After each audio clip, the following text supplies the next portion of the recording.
আপনি একটা ধর্ষককে ধরে ধর্ষকের মিডল স্টাম্প বরাবর গুলি করেন।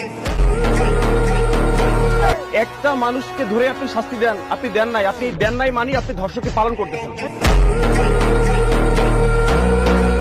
3-4 দিনের ভিতরে অনেক ধর্ষণ হয়েছে আমার দেশে, আপনি একটা ধর্ষককে ধরতে পারলেন না। আজকে যদি হাসিনা দেশে থাকতো আপনাকে আমাকে বুকে গুলি করতো, তাহলে আপনি ধর্ষককে ধরে গুলি করতেছেন না কেন? আজকে সাধারণ ধর্ষকের হাতে যদি পিস্তল থাকে, গুলি থাকে, আপনার প্রশাসনের হাতে তো পিস্তল গুলি আছে। আপনি আমাকে সার্চ করেন, আমার কাছে পিস্তল থাকলে আপনি নিয়ে যান, সেটা যদি না পারেন তাহলে নাইমা যান।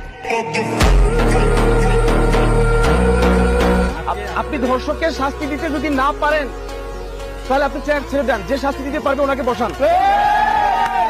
আমার দেশের মা বোন যদি নিরাপত্তায় না থাকে, আজকে আপনার মেয়েকে ধর্ষণ করলে তো আপনি কান্নাকাটি শুরু করে দিতেন ভাই।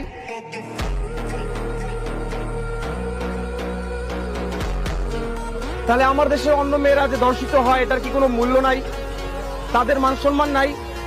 তাহলে আপনি খুঁজতেছেন না কেন?